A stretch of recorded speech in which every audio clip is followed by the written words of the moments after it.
L'histoire commence après que 3 guerriers nommés Eric, Goran et Lak ont terminé une énorme bataille. Eric se demande si tout est fini, et Goran confirme que les démons se sont retirés. Ils n'ont pas achevé le roi démon, mais ils l'ont sérieusement amoché, ils lui ont arraché un bras, donc Eric doute que le roi démon tente quoi que ce soit d'autre pendant un moment. Cela signifie que tous les 3 vont enfin pouvoir rentrer chez eux. Lak est un peu distrait, cependant, car il est obsédé par le bras sectionné du roi démon, et il se demande s'il peut le convertir en mana. Lak est plongé dans ses réflexions sur comment y parvenir, et Goran fait remarquer que c'est ce genre de choses qui empêche Lak d'avoir une petite amie. La longue bataille est enfin terminée, alors les gars se préparent à dire au revoir à cette lugubre faille dimensionnelle. Eric est un peu contrarié car il a dû manquer la naissance de son enfant, et Goran craint que sa fille ait oublié à quoi il ressemble. Lak dit que les soucis ne finissent jamais quand on a une famille, donc il restera célibataire. Goran lui dit qu'avoir une famille qui vous attend est une chose merveilleuse, et c'est la raison pour laquelle lui et Eric ont pu continuer à se battre. Ils disent à Lak qu'il devrait se dépêcher de fonder sa propre famille, mais leur moment est gâché. Une énorme horde de démons apparaît, et Goran n'arrive pas à croire qu'il y en ait encore autant. Goran et Eric sont héroïques comme toujours lorsqu'ils déclarent qu'il est temps de faire un carnage. Malheureusement, Lak sait qu'ils sont déjà épuisés par le combat, ils ne survivront jamais à un affrontement direct, donc Lak doit trouver un plan. Il dit aux gars de lui laisser tout gérer pour qu'il puisse s'échapper, et il crée plusieurs cercles magiques. Les gars n'arrivent pas à croire ce qu'il dit, et ils refusent de le laisser derrière. Lak doit leur rappeler que le roi démon n'a pas encore été vaincu, une fois qu'il se relèvera, ils auront besoin de la force du héros.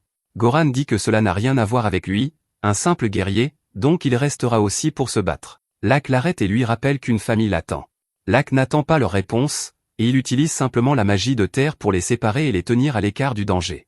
Les gars lui disent d'annuler le sort car il refuse de laisser Lak seul. Lak ne les écoute pas et réfléchit plutôt à pourquoi il fait cela. Les gars ont dit que leur famille était ce qui les soutenait au combat, et pour Lak, ces 2 gars sont comme une famille. Il promet qu'il les rattrapera bientôt, et il leur rappelle qu'ils savent à quel point il peut être têtu. Les avoir près de lui serait trop distrayant, alors Lak les supplie de partir. Eric et Goran savent qu'aucun humain ne pourrait survivre à un tel combat, et s'ils partent maintenant, cela signifierait la fin de la vie de Lak. Les gars essaient désespérément de briser la barrière, mais Lak finit par les renvoyer, et ils ne peuvent que lui dire de ne pas perdre la vie.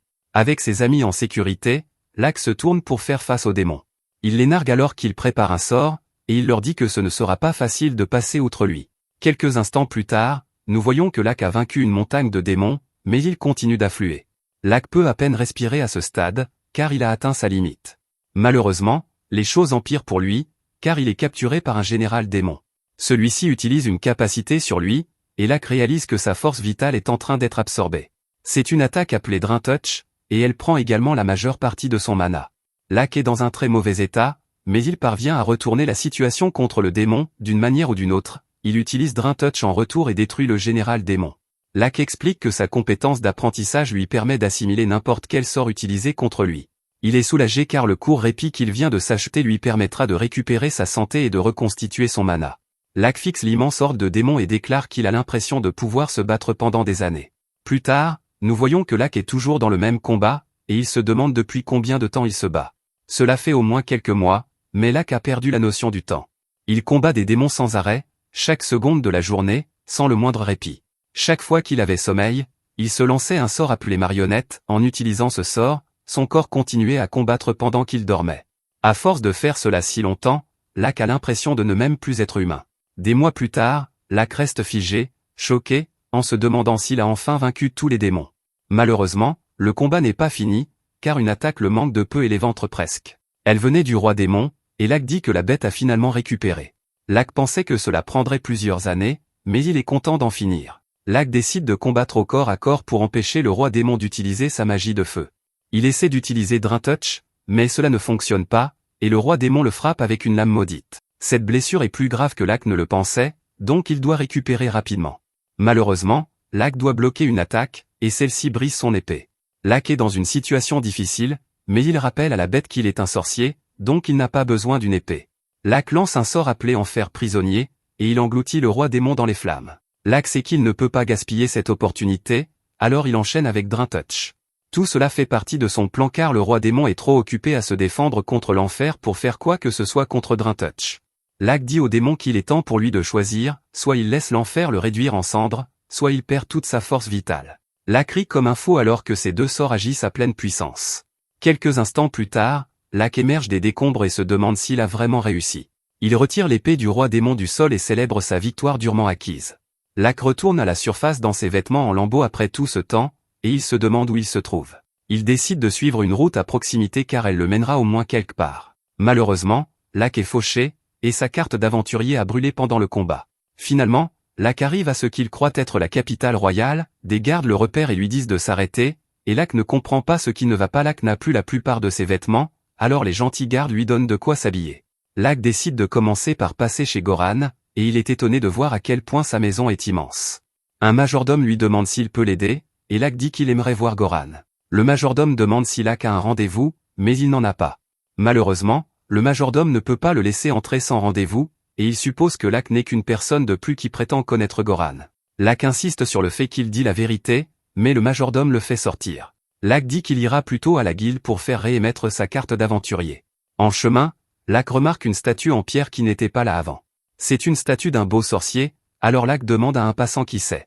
Le passant n'arrive pas à croire que Lac ne sache pas, mais il suppose qu'il vient d'arriver de la campagne. Il explique que c'est une statue du grand saint Lac. Lac est surpris d'entendre son propre nom, et le passant explique que Lac était un grand héros. Il y a 10 ans, il a retenu une horde de démons tout seul à l'intérieur d'une faille dimensionnelle. Ses efforts ont sauvé le monde entier, alors maintenant on se souvient de lui comme d'un grand héros et d'un grand sage. Lac réalise que cela signifie que tout le monde pense qu'il est mort il y a 10 ans, c'est seulement maintenant que Lac comprend qu'il s'est battu là-bas pendant une décennie entière. Lac se rend à la guilde des aventuriers, et un aventurier essaie de lui chercher des noises. Lac l'ignore, ce qui énerve vraiment le type, mais cela n'a pas d'importance. Goran est arrivé, et il devient sérieusement ému lorsqu'il reconnaît immédiatement Lac. Il n'hésite pas à attraper notre héros et l'emmène dans une autre pièce. Goran est ravi de voir que Lac est revenu vivant, et Lac remarque que Goran n'a pas vieilli. Goran admet qu'il a vieilli car 10 années entières se sont écoulées. Goran fait ensuite apporter de la nourriture pour notre héros, et il se goinfre, il mange comme un animal car il n'a rien mangé depuis 10 ans. Il a pu obtenir toute l'énergie dont il avait besoin en utilisant Drain Touch, mais son estomac est resté vide tout ce temps. Goran lui dit de ne pas trop en faire avec la nourriture solide après un si long jeûne, alors il commande plutôt du riz grillé. Goran devient sérieux car il n'arrive pas à croire que Lac ait survécu à ce terrible désastre. Lac explique qu'apprendre à utiliser Drain Touch a fait une grande différence. Juste à ce moment, quelqu'un arrive avec le riz grillé, et c'est en fait Eric. Eric devient très ému car il est heureux de retrouver Lac, et Lac n'arrive pas à croire qu'ils doivent supporter 2 hommes d'âge moyen en pleurs. Eric marque une pause et fait remarquer que quelque chose n'est pas naturel, Lac n'a pas vieilli du tout, et Goran jure qu'il a même l'air plus jeune. Lac dit que c'est ridicule au début, mais il est choqué de voir qu'il a vraiment rajeuni. Lac suppose que cela doit être dû au fait qu'il a absorbé une partie de la force vitale du roi démon avec Drain Touch quand il l'a vaincu. Les gars n'ont jamais été aussi surpris de toute leur vie car ils ne savaient pas que Lac avait vaincu le roi démon. Lac explique que le seigneur démon a ressuscité et est réapparu. Eric révèle que tout le royaume a renforcé son armée en prévision de la récupération et de l'invasion du roi démon. Cependant, maintenant que Lac l'a déjà vaincu, ils doivent une récompense à Lac. Goran appelle Eric Votre Majesté, et Lac est stupéfait d'apprendre que Eric est maintenant le roi. Lac se demande comment cela s'est produit, alors Eric explique que l'ancien roi a estimé qu'Eric méritait cela pour avoir repoussé le roi démon. Quant à Goran, il est maintenant le grand maître de la guilde des aventuriers. Ces deux-là ont vraiment bien réussi, et Goran fait remarquer que Lac est maintenant un sauveur et un grand sage, son titre complet est suprême sorcier, archiduc Lac Franzan. Lac n'en croit pas ses oreilles car il n'est même pas noble, et il ne sait pas qui est Franzan. Eric explique qu'il voulait récompenser les services de Lac, alors il lui a donné un titre noble, c'était la toute première chose qu'il a faite après la construction de la statue. Lac demande à propos de la statue, et Goran pense qu'elle est plutôt réussie. Lac admet qu'elle est bien plus belle que lui en réalité. Eric explique que le sculpteur n'avait jamais rencontré Lac, alors il l'a faite d'après ce qu'Eric et Goran lui ont dit. Lac dit qu'il est surpris que les autres nobles n'aient pas fait d'histoire quand Eric a fait de lui l'un des leurs. Eric fait remarquer que Lac n'avait pas de famille et que tout le monde le croyait mort, donc cela n'a pas posé de problème. Cela amène Lac à se demander si son retour vivant va causer des problèmes maintenant. Lac décide qu'il ne devrait pas changer l'histoire officielle selon laquelle il est mort. Eric se demande ce qu'il va faire maintenant, alors Lac dit que c'est une bonne occasion, il va recommencer à zéro en tant qu'aventurier. Quelques instants plus tard, nous voyons que Goran a donné à notre héros une nouvelle carte d'aventurier. Il explique qu'ils utilisent un sort de masquage d'informations, donc seul le nom Lac apparaît. Lac se demande d'où vient le nom Lac, et Goran explique que son vrai nom est en fait Lac Franzan. Son premier métier de suprême sorcier de rang s'est caché, donc seul son deuxième métier de guerrier franc apparaît. Désormais, il sera connu sous le nom de Lac, le guerrier franc.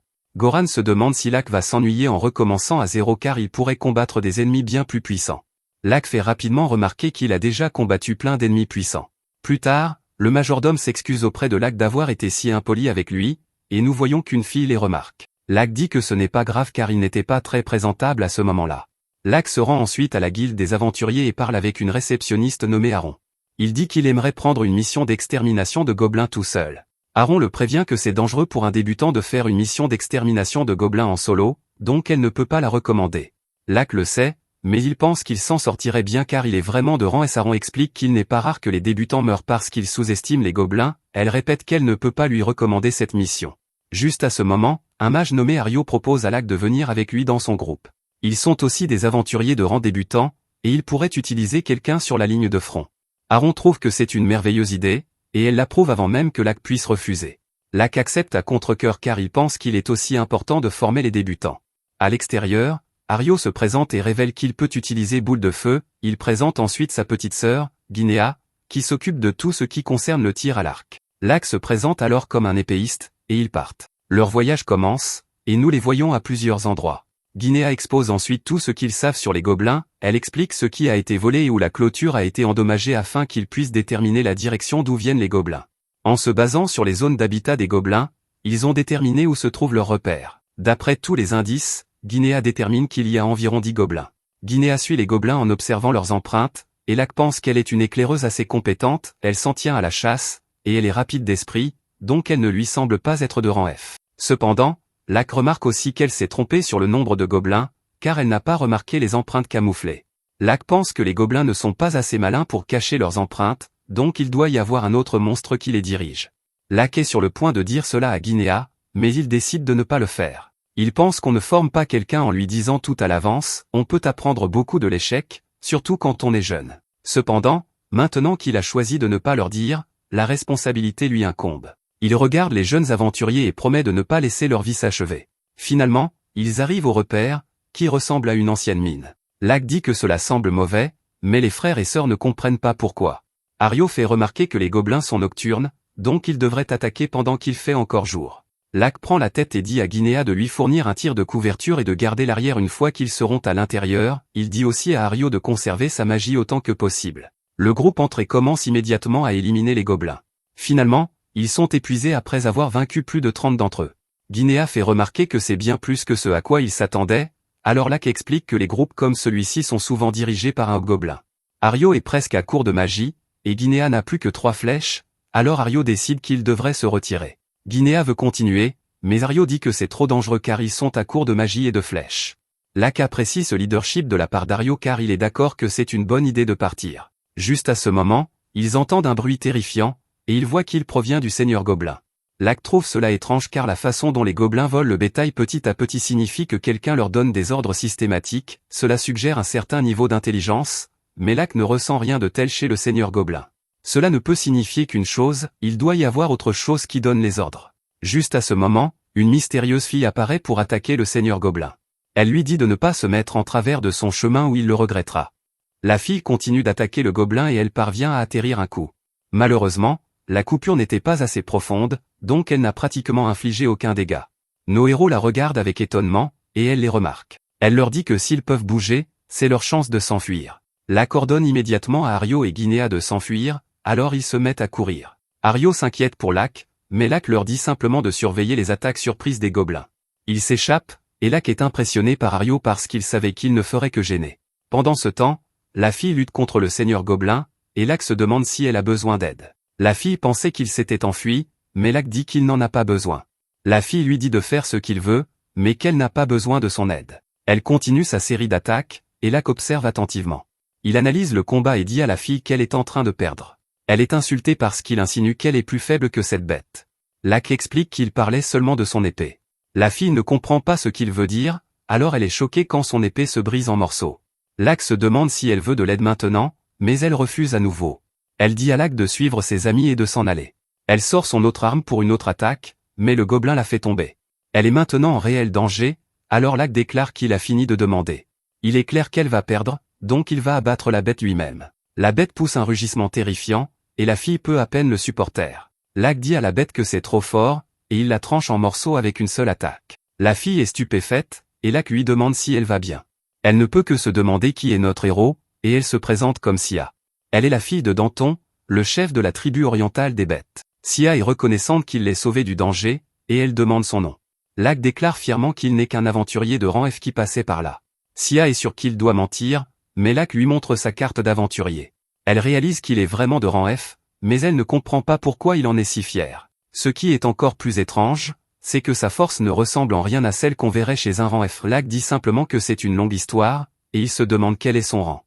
Sia explique qu'elle est de rang B, et elle a honte d'avoir dit à Lac de s'enfuir plus tôt. Elle a vraiment honte, mais Lac fait remarquer qu'elle l'a fait seulement parce qu'elle pensait qu'il était un débutant. Il dit qu'elle a pris la bonne décision, et il se présente formellement comme Lac. Il se demande ensuite ce qui se cache plus profondément dans le donjon. Sia est surprise, et il fait remarquer qu'il devrait y avoir de bien plus gros poissons ici qu'un seigneur gobelin.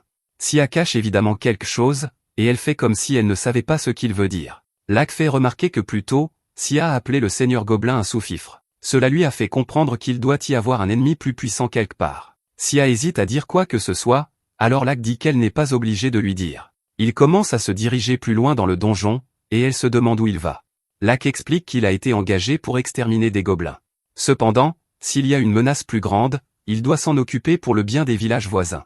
Sia est stupéfaite, et Lac dit qu'il vaincra quoi qu'il l'attende. Sia lui dit que ce ne sera pas un adversaire qu'il pourra vaincre si facilement. Elle révèle que ce à quoi ils font face est un seigneur vampire. Lac réfléchit au fait que les seigneurs vampires ont une vitalité anormalement élevée. Ils peuvent aussi se transformer en chauve-souris ou en brume. Il sait que c'est une bête problématique, et il fait remarquer que ce sera beaucoup pour Sia à gérer. Elle se demande pourquoi il dit cela, alors il lui rappelle qu'elle n'a même pas pu égratigner le seigneur gobelin. Sia ne peut pas le nier, mais elle dit quand même qu'elle ne peut pas se permettre de s'enfuir. Lac accepte et lui dit qu'elle peut venir avec lui. Sia se demande s'il veut savoir pourquoi elle ne peut pas reculer, alors il lui demande si elle veut qu'il le lui demande. Elle ne le veut pas, alors Lac dit simplement qu'il ne le fera pas. Sia explique quand même que sa tribu chasse les vampires depuis des générations.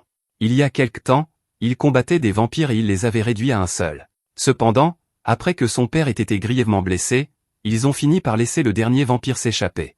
Cette seule évasion se trouvait être un seigneur vampire. Sia dit que c'est à cause de l'échec de sa tribu qu'il s'est échappé. C'est pourquoi c'est son devoir, en tant que fille du chef, de restaurer l'honneur de sa tribu. Sia révèle qu'elle poursuit ce seigneur vampire depuis plusieurs mois.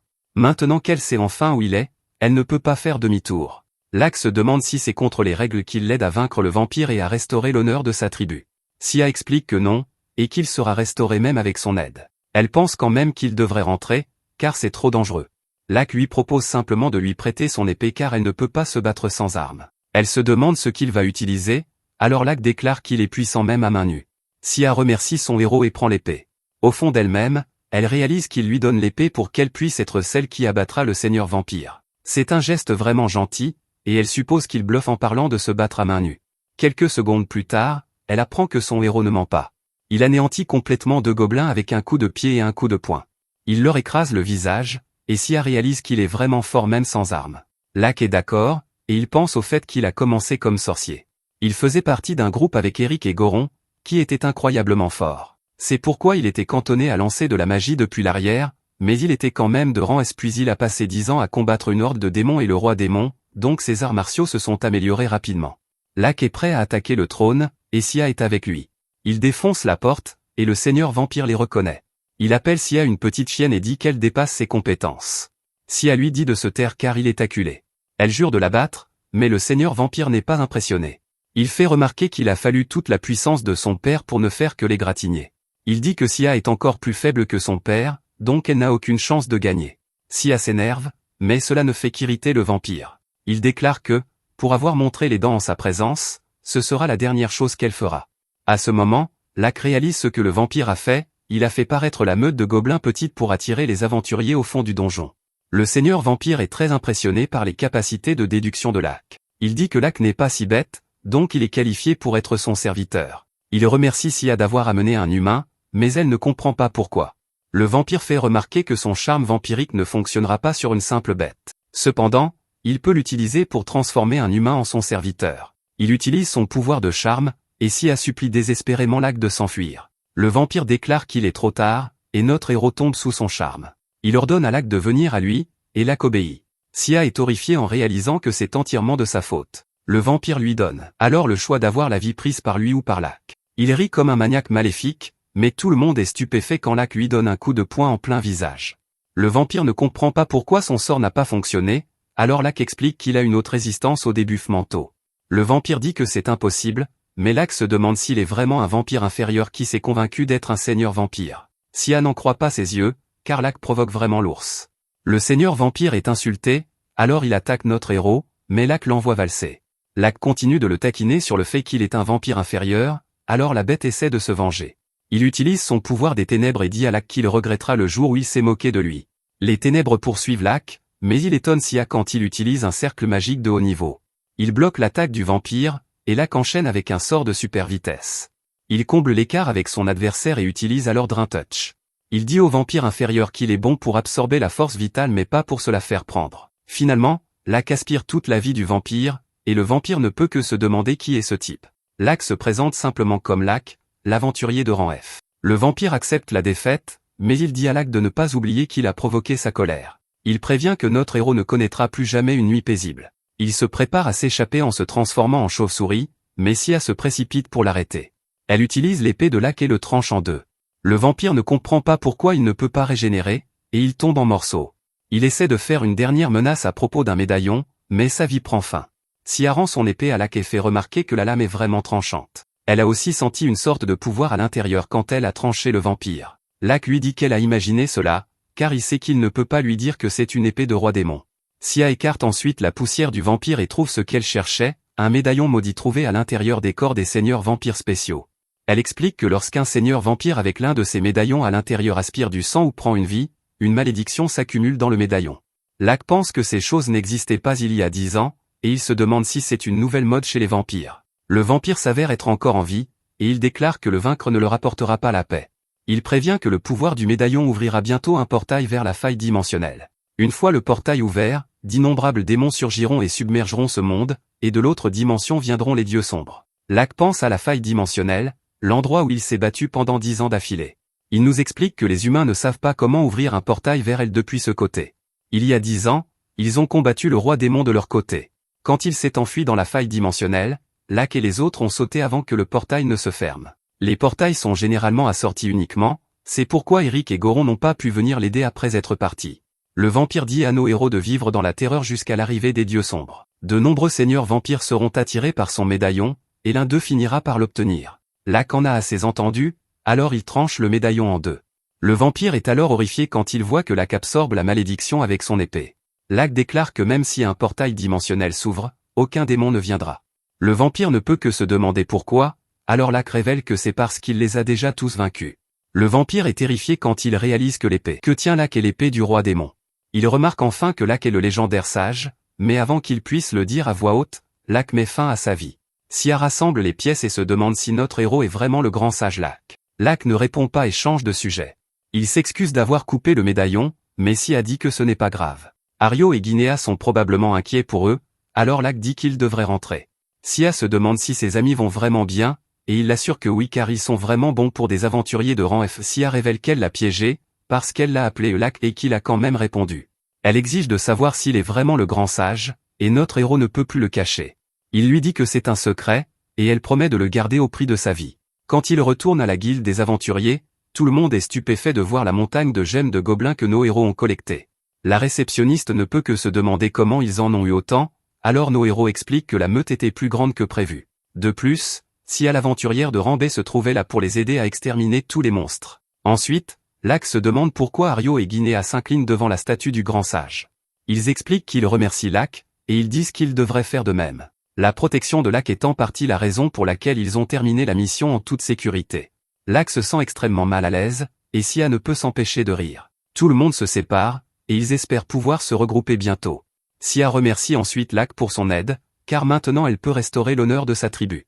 Lac aimerait qu'elle partage les informations sur les vampires que sa tribu apprend, et elle accepte. Il déclare ensuite qu'il ne peut pas laisser la paix qu'ils ont défendue pendant les 10 dernières années s'effondrer. Lac prend une pose héroïque, et Sia dit qu'il ressemble vraiment à sa statue. Lac ne pense pas du tout, et c'est vraiment gênant. Sia dit ensuite qu'elle aimerait que Lac fasse quelque chose, puisqu'il est si proche de Goron. Elle veut qu'il encourage Goron à être vigilant concernant les seigneurs vampires. Elle l'a signalé à la guilde, mais ils doivent encore tout vérifier. D'ici que cela arrive au maître de guilde, il pourrait être trop tard. Lac comprend le danger, alors il accepte. À ce moment, Sia donne à Lac la moitié du médaillon car elle n'a besoin que d'une moitié. Cela servira aussi de preuve quand Lac expliquera les choses à Goron. Lac l'accepte, et Sia rentre dans son village. Lac va ensuite voir Goron, qui est vraiment contrarié. Il fait remarquer que Lac a dit qu'il sortait un moment, mais qu'il est parti 3 jours entiers. Il dit à Lac que s'il va rentrer tard, il devrait le prévenir d'abord. Lac n'en croit pas ses oreilles, et il se demande si Goron est sa mère. Il montre ensuite le médaillon à Goron et le prévient qu'il pourrait avoir des ennuis. Lac lui raconte tout ce qui s'est passé, et Goron devient très sérieux. Il s'avère que tous les démons et même le seigneur démon n'étaient qu'une avant-garde pour les dieux sombres. Goron veut qu'une agence spécialisée enquête sur le médaillon, alors Lac le lui prête. Ils ne peuvent que se demander de quoi c'est fait, car cela ressemble à de l'or, mais ce n'en est pas. Ce n'est pas non plus du mithril, et Goron est surpris que Lac ne puisse pas dire de quoi c'est fait car il est sorcier. Lac dit que la seule personne qui a une chance de le découvrir pourrait être un alchimiste. Lac part se coucher, et Goron le remercie d'avoir protégé les aventuriers débutants. Lac dit que ce n'était rien, et il sort. À la porte, Lac est surpris de tomber sur une fille. Goron dit qu'elle s'appelle Célie, mais elle part en trombe. Goron explique que c'est sa fille et qu'elle va bientôt avoir 15 ans. Lac se demande si elle a un problème avec lui. Mais Goron explique que sa fille l'évite en réalité. La raison est qu'il était contre son désir de devenir aventurière. Il admet qu'elle a un potentiel de rambée, mais qu'elle est encore une enfant. Elle manque de la perspicacité et de la prudence dont un aventurier a besoin. Lac fait remarquer qu'on doit les acquérir avec l'expérience, mais Goron n'est pas le seul décisionnaire. Il dit qu'il doit avoir l'avis de sa femme, mais elle est en voyage dans un pays voisin. Avant que Lac ne parte, Goron lui dit qu'il a besoin d'une faveur. Le lendemain, Lac regarde Célie s'entraîner dehors. Il dit qu'elle a définitivement hérité du talent de son père. Il repense ensuite à la faveur que Goron lui a demandée. Il a expliqué que quand Célie aura 15 ans, elle n'aura plus besoin de la permission de ses parents pour s'inscrire comme aventurière. À ce rythme, elle commencera probablement à faire de l'aventure contre sa volonté. Quand ce moment viendra, Goron veut que Lac garde un œil sur elle discrètement. Lac ne pouvait pas refuser, mais il ne s'en réjouit pas. À ce moment, il remarque que Célie lui lance un regard mauvais. Un peu plus tard, Lac se goinfre, et Célie arrive pour le rencontrer. Elle fixe à nouveau notre héros avec colère, et il se demande si elle a besoin de quelque chose. Elle vient droit au but et accuse Lac d'être l'enfant illégitime de son père. Lac n'arrive pas à croire que Célie vient de l'accuser d'être l'enfant illégitime de Goran. Il lui dit qu'elle ne pourrait pas être plus loin de la vérité, mais Célie le traite de menteur. Lac se demande comment elle a pu avoir cette idée, alors Célie lui explique son raisonnement simple. Elle révèle qu'il y a 3 indices qui l'ont mené à cette conclusion choquante. Premièrement, Goran a attendu que sa mère soit partie pour laisser Lac entrer dans la maison. Deuxièmement, Goran semble vraiment ravi depuis que Lac est arrivé ici. Troisièmement, Goran était vraiment inquiet pendant que Lac était absent pendant 3 jours. Célie traite son père d'idiot, et Lac sent la pression monter dans leur famille. On dirait que la famille de Goran est au bord de l'effondrement à cause de ce malentendu. Le serviteur de Célie lance un mauvais regard à Lac, comme s'il lui disait de faire quelque chose. Lac explique que Goran s'inquiétait juste pour un camarade qui s'est battu au loin pendant 10 ans. Célie dit que cela n'a pas de sens, alors Lac essaie à nouveau. Il révèle qu'il est l'un des amis aventuriers de Goran, et qu'il est bien plus âgé qu'il n'en a l'air. Lac est sûr qu'elle doit comprendre maintenant, mais Célie arrive à une nouvelle conclusion. Elle déclare que Lac doit être son grand frère plutôt que son petit frère. Lac insiste sur le fait qu'elle a tout faux, mais elle continue de l'accuser. Elle dit à Lac qu'il peut l'appeler grande sœur, ce qui ne laisse d'autre choix à notre héros. Il lui montre sa carte d'aventurier et lui fait remarquer que le nom de sa famille n'y figure nulle part. Au lieu de comprendre ce qu'il essaie de dire, elle suppose simplement que son père ne reconnaît pas Lac. Elle dit à Lac de ne pas s'inquiéter et lui assure que sa grande sœur s'occupera de cela. Elle va faire reconnaître Lac par Goran, et elle dit que personne ne peut l'arrêter. Célie sait que la vérité pourrait mettre sa mère en colère, mais elle doit donner une leçon à son père. Lac panique parce que la famille de Goran semble vouée à s'effondrer. Il essaie de dire quelque chose à Célie, mais elle lui rappelle de l'appeler sa chère sœur. Lac obéit et se demande si elle peut garder un secret. Célie dit qu'elle le peut, et le serviteur quitte la pièce. Lac retire le sort de masquage de sa licence de guilde et lui montre la vérité. Célie lit le nom Lac Franzan, et elle est stupéfaite de voir qu'il est en réalité de rang S. Lac est soulagé car cela devrait enfin servir de preuve. Célie énumère tous ses titres, grand sage et sauveur et suprême sorcier, archiduc Lac Franzan, elle n'arrive pas à y croire, alors Lac explique qu'il vient juste de revenir de la faille dimensionnelle. Célie prend un moment pour assimiler tout cela et arrive à une autre conclusion ridicule. Elle croit désormais que le grand sage Lac est son petit frère. Célie dit qu'elle a toujours trouvé que la statue de Saint Lac ressemblait un peu à Goran. Elle est plus convaincue que jamais que c'est parce qu'ils sont père et fils. Lac crie que la statue ne ressemble pas du tout à Goran. Célie dit qu'ils ont toujours été frères et sœurs, mais Lac continue de nier. Ils échangent ainsi pendant un moment jusqu'à ce que Lac s'énerve. Il exige qu'elle l'écoute réellement, et la vérité finit par faire son chemin. Célie s'excuse auprès du grand saint Lac, et il lui rappelle que c'est officiellement un secret. Lac lui dit ensuite qu'elle s'emballe vraiment trop après s'être convaincue de choses. Lac comprend enfin pourquoi Goran est contre le fait qu'elle devienne aventurière. D'un autre côté, le fait qu'elle s'accroche à ses croyances signifie qu'elle a une forte volonté. Lac décide de demander à Célie si elle veut l'accompagner un moment. Il l'invite à faire une mission de guilde qui n'est pas trop difficile pour une débutante. Plus tard, comme Goran le craignait, Lac a appris à la guilde que Célie s'était déjà inscrite comme aventurière de son propre chef. Si Lac ne l'avait pas emmenée avec lui, elle serait probablement partie faire une mission quand même. Alors qu'ils poursuivent leur voyage, Lac sent qu'elle voulait s'aventurer dans le monde extérieur à ses propres conditions. Ils font une courte pause près d'un étang pour récupérer leurs forces, puis ils reprennent leur route. Célie finit par parler à un habitant et recueille des informations. Elle apprend que, comme le rapport l'indiquait, des bêtes mythiques ont été aperçues dans cette région. Il y a un cerbère, une hydre, une chimère, un cyclope, et même un dragon géant. Malgré tout cela, il n'y a eu aucune victime humaine. Lac trouve cela très étrange car un dragon ne serait pas si gentil avec les humains. De plus, si toutes ces créatures mythiques sont vraiment impliquées, il est impossible que ce soit juste une mission de rang E. Célie se demande ce que cela peut signifier car ces bêtes mythiques sont si proches de la capitale. Lac explique que la guilde a dû décider que ces bêtes n'existent pas vraiment. Célie ne comprend pas, alors Lac lui dit de réfléchir. Célie se demande quel genre de bêtes n'existent pas mais ont été aperçues. Elle réalise que ces monstres doivent tous être des illusions, et Lac dit qu'elle a raison. Ils avancent et finissent par arriver à l'endroit mentionné dans les témoignages. À ce moment, un dragon géant apparaît devant eux. Célie panique en se demandant s'il s'agit vraiment d'une illusion car il commence à faire assez chaud ici. Lac le confirme car il ne perçoit pas la masse qu'aurait un vrai dragon. Il n'a pas non plus la chaleur d'une créature vivante, mais il admet que c'est une illusion très réaliste. Lac dit à la terrifiée Célie d'aller le combattre, alors elle se lance dans la bataille. Elle court sur le dos du dragon et s'élance dans les airs. Elle tente de frapper la bête à plusieurs reprises, mais sans parvenir à lui faire de dégâts. Lac analyse sa performance et est satisfait de ce qu'il voit. Même sans le parti pris parental de Goran, les capacités de Célie en tant que guerrière la placent au rang B et Célie n'en revient pas de la précision choquante de cette illusion. Il dit que cela va bien au-delà du simple fait de leur montrer un fantôme. Le dragon est en réalité une immense masse de mana, ce qui explique tout.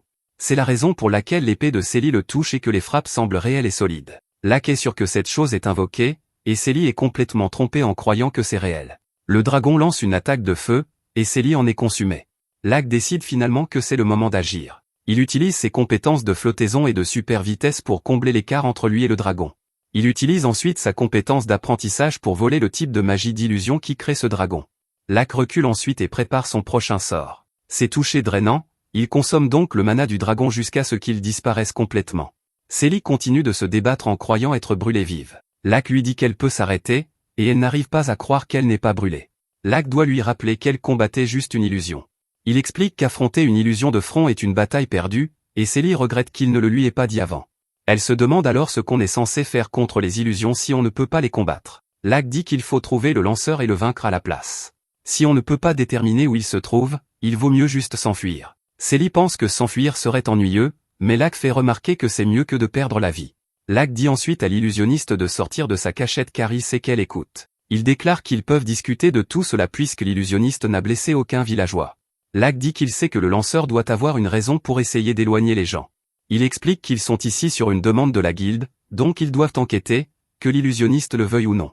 Une voix de jeune fille répond enfin, et elle dit qu'il y a quelque chose qu'elle doit protéger. Lac se demande si ce qu'elle essaie de protéger doit rester ici, alors la voix dit que le déplacer n'est pas facile. Lac comprend, donc il dit qu'ils peuvent simplement dire à la guilde qu'ils ont échoué la mission. Cela ne le dérangerait pas du tout d'échouer, mais Célie panique absolument. Elle dit qu'elle ne veut pas avoir un échec pour sa toute première mission. Lac lui dit que ce ne sera pas si grave, et elle se demande seulement ce qu'elle va dire à son père. Lac revient au sujet et explique la situation à l'illusionniste. Il dit que s'ils échouent à cette mission, d'autres aventuriers viendront à leur place. Il prévient que ces aventuriers pourraient être du genre à forcer l'illusionniste à révéler son secret. Il pourrait même l'attaquer, et Lac aimerait éviter cela. La voix est d'accord avec lui, alors elle se révèle enfin. Célie voit ses cornes et sursaute en réalisant que c'est une démoniaque. La jeune fille cache ses cornes, mais elle est choquée lorsque Lac complimente son illusion. Il dit aussi qu'elle masque parfaitement sa présence. Il est vraiment impressionné, et la jeune fille le remercie pour le compliment. Lac se présente ainsi que Célie, et la jeune fille révèle alors qu'elle s'appelle Lusra. Célie se demande pourquoi Lac est si gentil avec elle car les démoniaques sont connus pour être des êtres maléfiques. Lac explique que c'est juste une idée fausse. Les démoniaques sont des mages et des guerriers puissants, mais ils ne sont pas guerriers. Lac dit qu'il aimerait savoir ce que Lusra essaie de protéger. Elle dit à nos héros de la suivre, alors ils se dirigent vers la forêt. En chemin, Lac se demande seulement pourquoi Lusra a décidé de lui faire confiance. Elle fait remarquer que son illusion n'a pas fonctionné sur Lac, ce qui signifie qu'il doit être un sorcier plus fort qu'elle. Malgré cela, il n'a pas essayé de découvrir son secret par la force. C'est ce qui lui a fait réaliser qu'elle pouvait lui faire confiance. Finalement, ils arrivent à une ruine de l'Antiquité. Lusra les fait entrer et dit à quelqu'un nommé Gerberga qu'elle est de retour. Lac est stupéfait quand il voit à qui elle parle, et Célie fait remarquer que c'est un poulet. Lusra prend grandement offense car Gerberga le séraphile n'est pas un poulet. Célie est sûre que si, mais cela n'offense que davantage Lusra. Lac la calme et dit qu'il aimerait en savoir plus sur Gerberga. Lusra explique que c'est un séraphile, c'est-à-dire un poulet doté de pouvoirs divins. Célie dit qu'elle avait raison en le traitant de poulet à maintes reprises, et la colère en Lusra commence à grandir. Lac intervient à nouveau car il aimerait en savoir plus sur les pouvoirs divins. Lusra explique que le séraphile que sa tribu vénère est aussi l'ancêtre de Gerberga. On dit qu'il a éveillé le monde entier par son chant. Ce chant a tracé la ligne entre le jour et la nuit, rendant claire la frontière entre les mondes. C'est pourquoi il peut aussi empêcher les choses d'aller ou de venir d'autres dimensions. Lac réalise que cela signifie qu'il peut probablement fermer l'entrée d'une faille dimensionnelle. Il pense ensuite à l'avertissement que le vampire lui a donné. Il a dit qu'une fois le portail ouvert, d'innombrables démons submergeraient le monde. Après eux viendraient les dieux sombres d'autres dimensions. Lac comprend que Gerberga est ciblé par les vampires. Lusra révèle ensuite que sa tribu a soudainement été attaquée par une nuée de vampires. Ce fut un terrible massacre, et elle fut la seule survivante. Le chef lui a confié Gerberga, et elle s'est dirigée vers ses ruines. Lac se demande pourquoi elle a choisi cet endroit, et elle explique que c'est un ancien temple. Le chef lui a dit qu'il possède une barrière qui repousse les vampires. Célie suppose qu'ils n'ont pas été attaqués ici, mais ce n'est pas le cas. Lusra révèle qu'ils ont en fait été attaqués maintes et maintes fois. Ils sont en danger constant et doivent compter sur ses illusions. À ce moment-là, Lac dit qu'il devrait venir avec eux à la capitale royale. Il révèle qu'il n'y a en fait pas de barrière autour de cet endroit, donc ils sont en danger. C'est pourquoi notre héros déclare qu'il protégera Gerberga. Il dit que l'épée du roi démon est là devant eux pour une seule raison, et c'est parce qu'il a vaincu le roi des démons lui-même. Lusra est stupéfaite car cela signifie qu'il est le grand Saint Lac. Elle n'arrive pas à croire qu'il ait survécu contre les démons, et elle est abasourdie lorsque Lac s'agenouille devant elle. Il jure alors qu'il protégera Gerberga le séraphile de sa vie. Il fait remarquer que l'oiseau possède le seul et unique pouvoir qui sauvera le monde. Lusra a bien fait de le protéger jusqu'à présent, alors Lac la remercie, elle et sa tribu, au nom de tous. Lusra est très émue car elle a fait tout cela pour sa tribu. Elle n'arrive pas à croire que le séraphile qu'ils ont tous protégé sauvera le monde. En plus de cela, le grand Saint Lac vient de la remercier, et rien ne pourrait la rendre plus fière. Lusra repart avec nos héros, mais Célie fait remarquer que Lac est un squatteur chez elle. Elle n'est pas sûre que Goran laisse Lac garder un animal de compagnie, mais Lusra doit préciser que Gerberga n'est pas un animal de compagnie. À ce moment-là, Lac doit pousser Lusra hors de danger alors qu'un vampire les attaque. Lac envoie ce type valser, mais il a des acolytes. Ils exigent de savoir qui est notre héros, mais Lac refuse de donner son nom à des vampires inférieurs. Ils n'aiment pas qu'on se moque d'eux, alors ils utilisent un renforcement pour devenir plus forts. Lac comprend qu'ils sont là pour Gerberga, alors il décide qu'ils peuvent laisser un seul d'entre eux s'échapper. Il utilise un sort appelé flèche magique, et d'un claquement de doigts, il fait pleuvoir des flèches sur les vampires. Il enchaîne avec un sort de feu, et les vampires hurlent d'agonie. Ils sont effacés de la surface de la terre, mais l'un d'eux tente de s'enfuir. Heureusement, Gerberga s'en occupe en utilisant son chant. Il est si fort qu'il désintègre le vampire, et le vampire réalise que le séraphile ne permettra à personne de s'échapper. La vie du vampire est terminée, et tout le monde célèbre. Célie est stupéfaite, et Lac se demande si c'est vraiment le pouvoir du séraphile. Lusra confirme que oui, et elle explique que lorsque le vampire s'est transformé, Gerberga a tracé une frontière. Elle déclare que face au pouvoir du séraphile, rien n'est autorisé à exister en pleine transformation.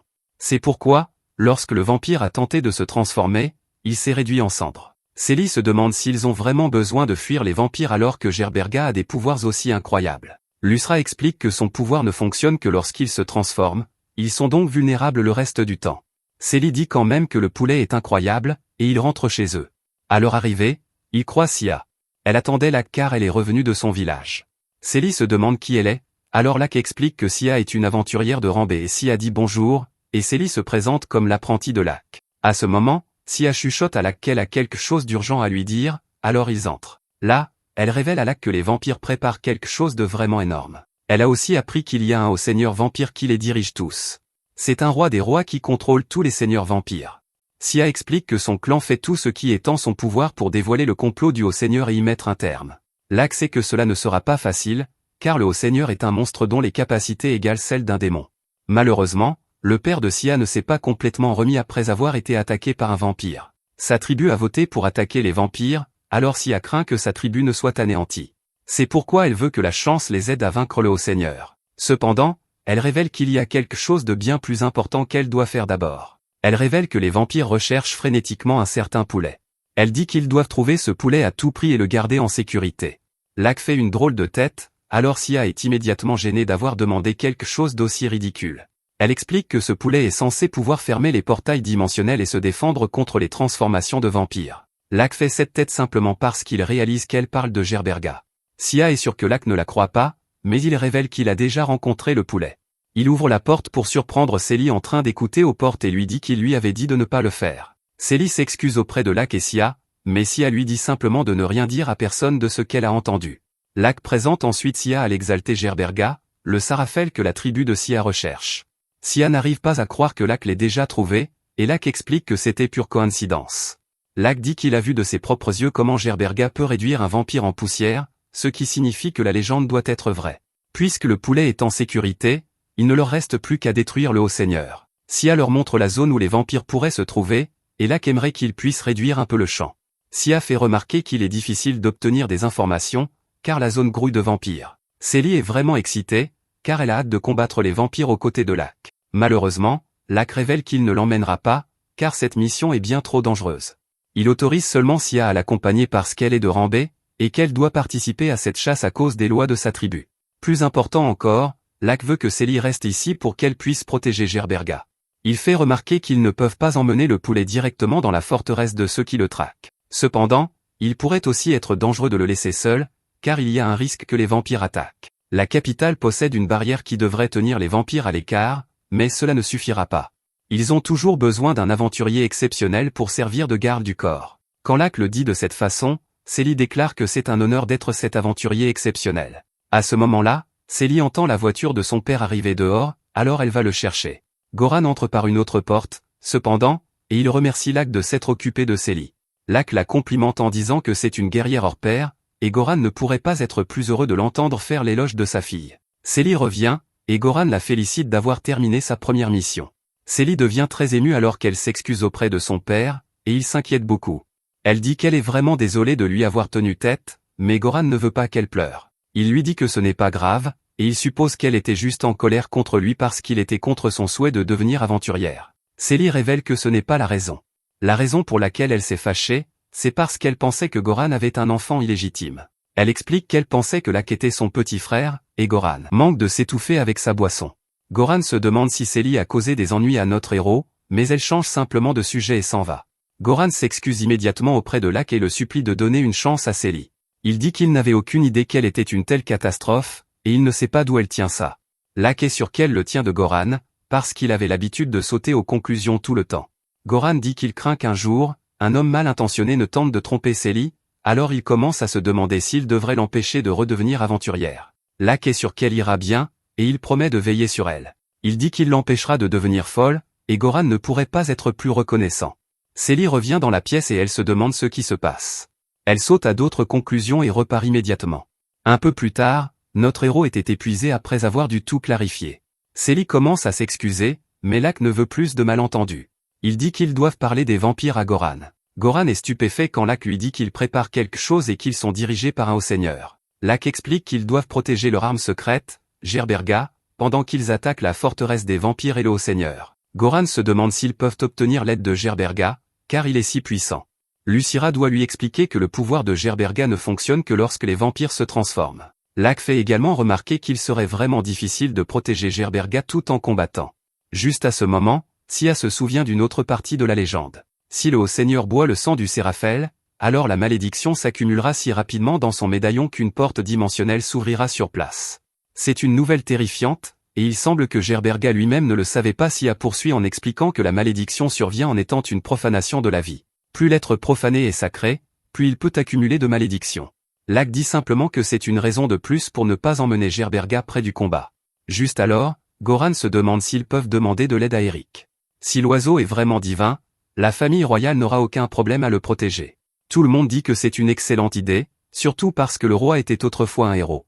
C'est décidé, alors Goran envoie immédiatement un messager au palais. Plus tard, nos héros sont convoqués par Eric. Lak ne peut s'empêcher de remarquer à quel point le personnel est jeune, alors Goran explique que ce sont des apprentis. Il dit que Lak serait surpris du nombre d'apprentis qu'a Eric. Il a des chevaliers apprentis, des servantes apprentis, et même des cuisiniers apprentis. Il y en a environ 2000, et Lak se demande si ce n'est pas trop. Goran explique qu'Eric a créé cette politique de protection sociale. Il fait des apprentis des seconds et troisièmes enfants de la petite noblesse pauvre. Il prend également en charge les enfants de chevaliers morts au combat contre le roi démon. C'est parce qu'une formation au palais royal les rendrait bien plus employables à l'avenir. C'est incroyablement généreux, alors Lak dit qu'Eric est un grand roi. Juste à ce moment, Eric arrive et présente ses filles à Lak. Lak explique qu'il est un ami de leur père, mais elles connaissent tout du grand saint Lak. Ce sont de grandes fans, et elles lui demandent de dédicacer le livre illustré à son sujet. Sia explique que chaque enfant de ce royaume a grandi en entendant des histoires sur Lak. Célie ajoute que tous les enfants l'admirent comme un héros, et Lak n'arrive pas à y croire. Gerberga lit aussi son livre, et Lak n'arrive pas à croire que même un dieu soit un de ses fans. Les filles d'Eric vont caresser Gerberga, et elles n'arrivent pas à croire à quel point il est doux. Goran dit à Célie d'aller jouer avec les princesses, alors elles vont dans une autre pièce avec Gerberga. Eric s'excuse alors auprès de Lak pour tout ce remue-ménage. Il explique qu'il ne pouvait pas laisser passer l'occasion de présenter ses filles à Lak. Lak ne comprend pas pourquoi, et Eric explique pourquoi c'est si important. Grâce à Lak qui a retenu les forces démoniaques il y a 10 ans, Eric a été béni avec ses 2 filles. Elles sont la lumière de sa vie, et il le doit entièrement à Lak. Goran ressent la même chose, puisqu'il a pu voir Célie grandir grâce à ce que Lak a fait. Eric révèle qu'ils ne sont pas les seuls non plus.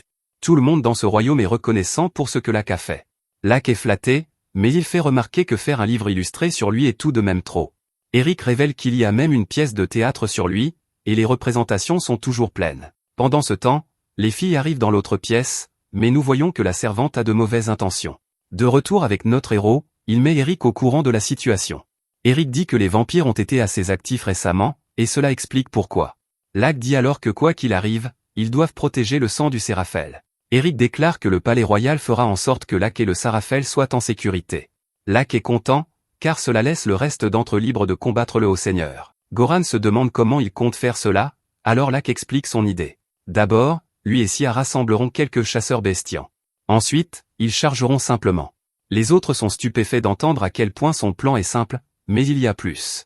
Il dit que lui et Sia distrairont les sèmes de Seigneur. Une fois qu'un chemin vers le Haut-Seigneur sera ouvert, ils enverront une escouade d'assaut bestiane. Goran se demande si Lak n'a pas les choses à l'envers, puisqu'il devrait être celui qui affronte le Haut-Seigneur. Lak n'en est pas si sûr, car il pensait que combattre plusieurs seigneurs serait la partie la plus difficile. Sia est d'accord avec Goran et dit que les bestiens devraient être capables de gérer les seigneurs. Plus important encore, elle pense que Lak est le seul à pouvoir vaincre le Haut-Seigneur. Goran craint que de nombreux bestiens ne meurent, mais Sia déclare qu'ils l'ont déjà accepté. Les bestiens croient qu'il est 100 fois préférable de perdre leur vie que de laisser le Haut-Seigneur s'échapper. Dans l'autre pièce, Célie regarde les enfants jouer. Elle pense à comment Lak lui a dit qu'il avait besoin d'un aventurier exceptionnel pour protéger Gerberga. Elle suppose qu'il la faisait juste accepter de faire du babysitting, et elle réalise qu'elle n'est toujours pas fiable. Elle est toujours de rang F, et elle est inutile au combat. Elle s'est qualifiée d'apprentie de Lak, mais à son niveau, elle ne ferait que le gêner. Juste à ce moment, les filles remarquent quelque chose qui brille, et elles se demandent ce que c'est. Il s'avère que c'est une sorte de sortilège obscur, alors Célie dit aux filles de courir. Malheureusement, la porte est verrouillée et elles ne peuvent pas s'échapper. Pendant ce temps, Goran dit qu'il aimerait offrir l'aide de la guilde des aventuriers, mais il fait remarquer que les vampires utilisent le charme vampirique. Les bestiens sont résistants au charme, mais les humains n'ont pas cette chance. Goran est sûr qu'ils finiraient par être charmés et forcés de se battre les uns contre les autres. Eric dit la même chose de ses chevaliers et soldats. Sia fait remarquer que les humains qui ont été transformés après s'être fait aspirer le sang ont des capacités physiques accrues, mais on peut les repérer immédiatement. Cependant, on ne peut pas dire quand un humain a été charmé, alors elle est d'accord avec les autres. À proximité, nous voyons que la servante a été charmée, et c'est elle qui a piégé les filles. La situation semble très mauvaise à l'intérieur, car Célie réalise qu'elle a oublié son épée. Des vampires inférieurs apparaissent devant elle, et Célie se demande si elle peut les battre. Elle détermine que ce qu'elle pense n'a pas d'importance, car elle n'a pas d'autre choix que de se battre. Elle trace une ligne devant elle et déclare qu'elle ne laissera pas les vampires passer. Les filles sont terrifiées, mais Célie leur dit de ne pas s'inquiéter. Elle jure de protéger les filles et le Seraphel quoi qu'il arrive. Les vampires commencent leur attaque, mais Célie parvient à en repousser un. Les 2 autres essaient d'utiliser le charme sur elle, alors elle évite de regarder leurs yeux. Elle charge sans regarder et élimine le deuxième vampire. Le dernier debout se précipite pour attaquer les filles, mais Célie les sauve juste à temps. Cette fois, les vampires attaquent en groupe, mais Célie commence à les abattre. Malheureusement, son arme est détruite, alors elle ne peut qu'essayer de protéger les filles en les couvrant. Leurs vies sont sur le point de s'éteindre, mais une explosion repousse les vampires. C'était Locke, et il dit à Célie qu'elle s'est bien débrouillée. Il dit que c'est ce qu'il attendait de son apprenti, et Célie reste sans voix. Locke se tourne vers l'ennemi et déclare qu'il va s'en occuper à partir de maintenant. Un rapide coup d'œil dans le passé montre tout le monde discutant de la capacité du vampire à charmer les gens. Goron et Eric sont très résistants aux affaiblissements mentaux, mais leurs soldats n'ont pas cette chance. Ils ne pourront pas aider, mais Sia lui dit de laisser faire les bêtes-garous. C'est à ce moment que Locke sentit que quelque chose n'allait pas, alors il sauta par la fenêtre. Il vit ce qui se passait et arriva pour secourir les filles. Les vampires essaient de le charmer, mais en vain. Locke les piège simplement dans une barrière sans aucune chance de s'échapper. Il les écrase ensuite, et Célie n'arrive pas à croire qu'il ait vaincu ces 3 vampires avec presque aucun effort. Elle déclare qu'il est vraiment le légendaire Locke. Les gars arrivent peu après, et Eric remercie Célie d'avoir protégé ses filles. Elle essaie plutôt d'attribuer le mérite à Locke, mais il souligne qu'elle était vraiment celle qui les a protégés. À ce moment, Célie remarque que d'autres vampires sont sur le point de traverser le portail. Avant qu'ils ne le fassent, Locke utilise l'énergie de Valkram pour se transformer en lui. Quand les vampires arrivent, ils saluent le 8e seigneur, Valkram. Ils expliquent qu'ils sont ici sur ordre du 6e seigneur vampire. Les 3 signes de vie des vampires qui avaient été envoyés ici ont disparu, alors ils sont venus enquêter. En entendant tout cela, Locke réalise que plus le numéro d'un seigneur vampire est bas, plus son rang est élevé. Valkram était le 8e seigneur, donc celui dont parlent ces gars est d'un rang supérieur. Locke invente une excuse pour avoir éliminé les autres vampires et exige de savoir pourquoi ils ont été envoyés ici en premier lieu. Ces gars révèlent qu'ils recherchent le dieu poulet, et Lucira est terrifiée en l'apprenant.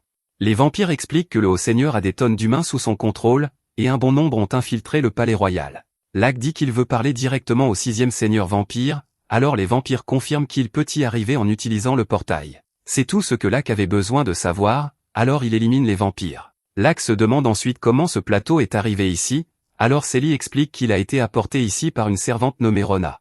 Eric détermine que Rona a été retournée par les vampires, alors il ordonne qu'elle soit arrêtée. Célie s'empresse d'aller lui parler d'abord, alors Locke dit à Sia de l'accompagner. Eric emmène sa fille quelque part en sécurité, et Locke dit à Goran de garder Gerberga. Quant à lui, Locke déclare qu'il va s'occuper du 6e seigneur vampire. Goran n'arrive pas à croire qu'il y aille seul, mais Locke lui dit simplement de détruire le cercle après son passage. Rien ne peut arrêter Locke alors qu'il entre dans le portail. Il se fraye un chemin dans le donjon et tranche le premier vampire qu'il voit. Un autre groupe essaie de l'attaquer, mais ils sont tous stupéfaits lorsqu'une autre attaque est préparée derrière eux. Cette attaque les élimine tous, et Locke réalise que leur propre chef les a éliminés en essayant de l'attaquer. Locke qualifie cela de comportement de salaud, et le 6e seigneur vampire s'approche de lui. Les deux s'affrontent immédiatement, et Locke dit qu'il veut une épée de vampire. Le vampire lui dit qu'il devra la prendre, alors Locke le tranche au visage. Le gars est pris au dépourvu, alors Locke le coupe en 2. Le seigneur vampire ne peut que se demander qui il est, alors Locke se présente simplement comme un aventurier de rang F. Locke exige de savoir comment les vampires ont infiltré le palais, mais ce gars refuse de répondre.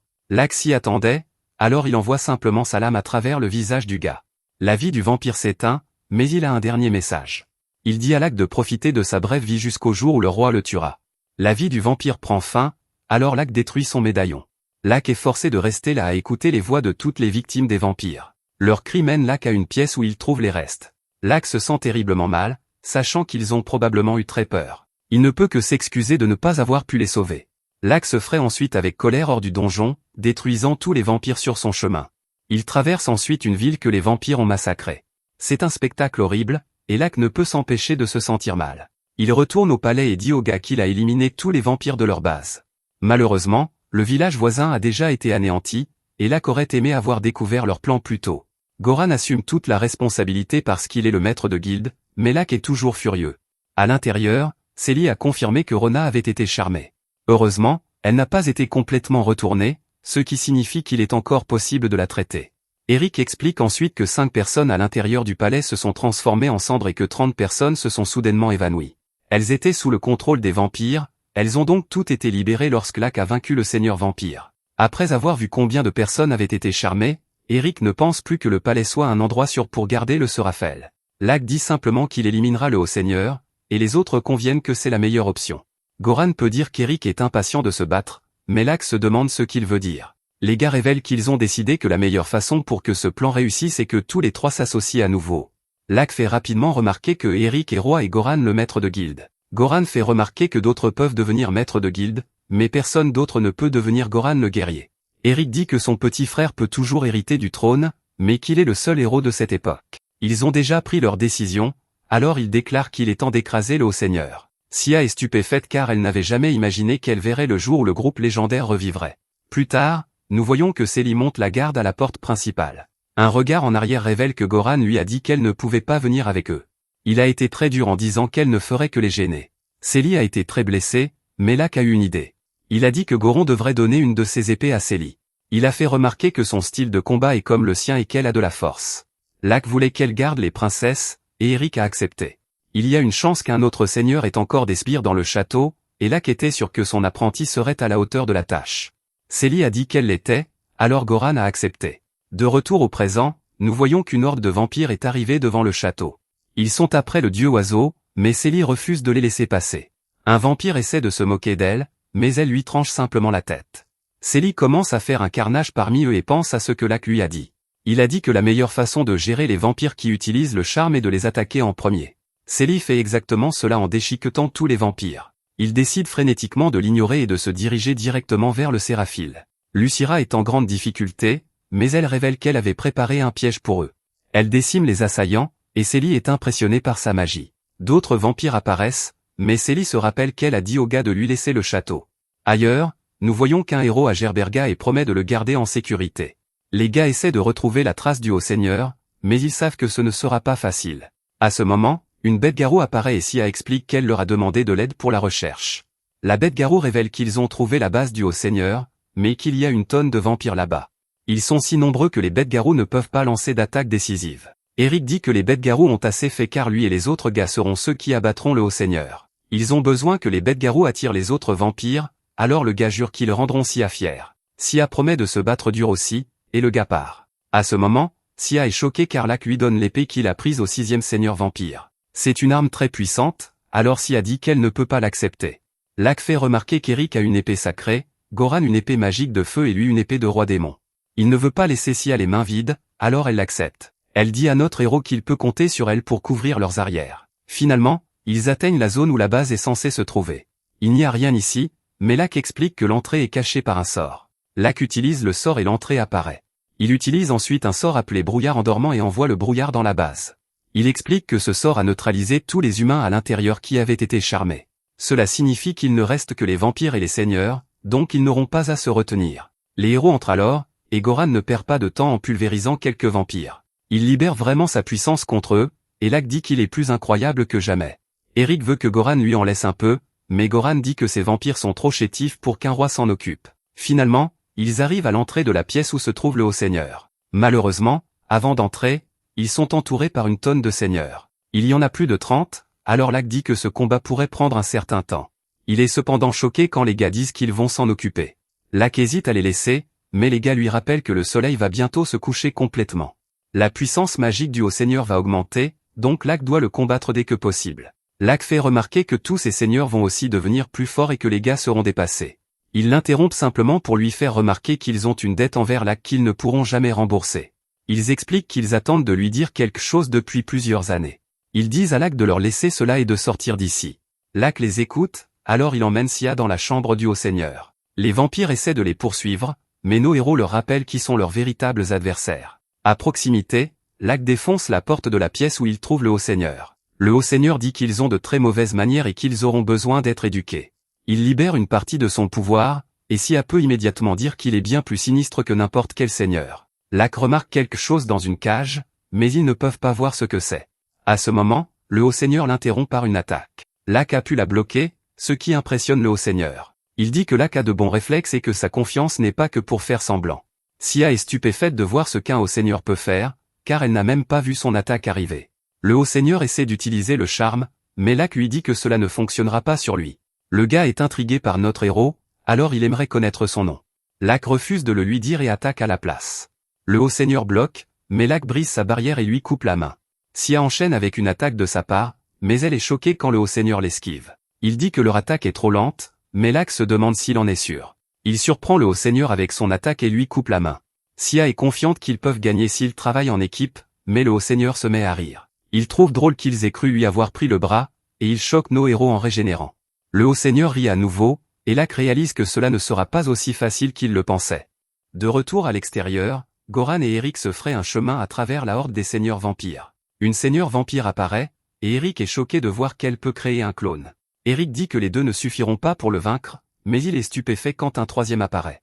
Elle mord le cou d'Eric, et les jeunes femmes déclarent qu'il deviendra l'un des leurs. Malheureusement pour elles, leur charme échoue, et Eric les découpe en morceaux. Il montre son alliance et dit à la jeune femme qu'il est déjà pris.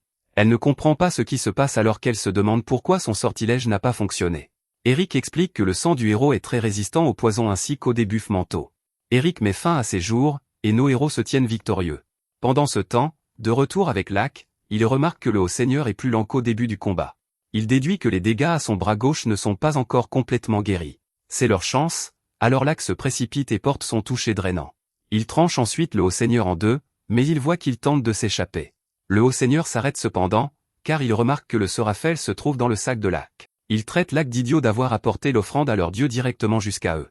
À ce moment, le Haut-Seigneur sort un médaillon, qui libère une quantité immense de pouvoir. Lac ressent la puissante pression et se demande s'il s'agit d'une sorte de bénédiction divine. Le Haut-Seigneur confirme que c'en est une, mais il révèle que cette bénédiction vient des dieux sombres. Il fait remarquer que les vampires ne peuvent pas se déplacer à l'intérieur de la barrière et des divinements qui entourent la capitale royale. Malheureusement pour nos héros, l'inverse est également vrai, car ils se tiennent à l'intérieur de la barrière du dieu sombre. Il révèle que la barrière du dieu sombre est créée par un cristal sombre. Le Haut-Seigneur déclare que même quelqu'un d'aussi fort que Lac ressentira sûrement ces terribles effets. Il proclame qu'il est temps de prendre le sang du Sorafel, et Lac peut à peine bouger. Le Seigneur l'attaque, mais Lac parvient à bloquer avec une double barrière d'air. Il force son corps à continuer de bouger avec Marionnette, et il vise à briser le cristal. Le Haut-Seigneur tente de l'arrêter, mais Sia le frappe directement. Le Haut-Seigneur la repousse et la traite de bâtarde, mais Sia lui dit qu'elle est une louve. Lac s'apprête à détruire le cristal, mais le Haut-Seigneur l'arrête au tout dernier moment. Il dit à Lac que son pouvoir est amplifié à l'intérieur de cette barrière, donc Lac n'a aucune chance. Le Haut-Seigneur exige qu'il lui remette le Sorafel, mais Lac lui dit de se taire. Il ordonne ensuite au Haut-Seigneur de bien regarder sa propre main. La bête est surprise de constater qu'elle subit des dégâts d'une manière ou d'une autre. Il regarde le cristal et il est horrifié, car une barrière sacrée est en train de le détruire. Nous voyons que cette barrière est créée depuis une église située à grande distance. Le Haut-Seigneur est confus et se demande qui crée cette barrière. Lac en a fini de parler avec ce type, alors il dit qu'il est temps que sa vie prenne fin. Lac le coupe en morceaux et détruit complètement le cristal. Le Haut-Seigneur tente de se transformer pour s'échapper, mais Lac appelle Gerberga. Gerberga chante aussi fort qu'il peut, et la transformation du Haut-Seigneur est interrompue. Il n'arrive pas à croire que ça va se terminer ainsi, et sa vie s'évanouit. La bataille est enfin terminée, et Sia n'a que quelques égratignures, grâce à la magie de Lac. Lac la remercie pour son aide, et elle dit que c'était un privilège pour elle. À ce moment, les héros entendent un bruit et trouvent un louveteau enfermé dans une cage. Lac se demande si c'était le familier du Haut-Seigneur, mais Sia dit que c'est probablement une bête sacrée. On dit que les loups sacrés partagent les mêmes ancêtres que les bêtes-garous-loups, ils se respectent donc mutuellement. Lac se demande s'ils possèdent des pouvoirs divins comme Gerberga, mais Sia révèle que non. Elle soupçonne plutôt que les vampires l'ont capturé parce qu'il ne peut être ni charmé ni retourné. Il voulait probablement faire des recherches sur cette résistance spéciale qu'il partage avec les bêtes-garous. Ces loups sont très intelligents, donc Sia ne le voit pas devenir violent avec eux. Lac ouvre la cage pour le libérer, mais le petit est profondément endormi. Sia fait remarquer que c'est à cause du sort de brume dormante que Lac a utilisé plus tôt. Lac avait complètement oublié, alors il utilise dissipation pour réveiller le louveteau. Le loup attaque immédiatement notre héros, et Lac n'arrive pas à croire qu'il lui mord la tête. Il pensait qu'il ne deviendrait pas violent, alors il lui dit d'arrêter. Sia dit au loup de se calmer, car l'homme qui l'attaque est celui qui l'a sauvé. Elle l'assure que tout va bien maintenant, alors le loup se calme. Lac lui dit qu'il est libre maintenant, donc il peut faire ce qu'il veut.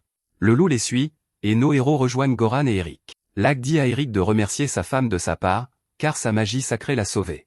Lac se demande ensuite si Eric lui a demandé de les aider. Eric explique que les mots ne sont pas toujours nécessaires entre eux, car ils sont mari et femme. Goran le taquine pour qu'il se vante de sa femme, puis il dit que cette fois, ils rentreront tous ensemble à la maison.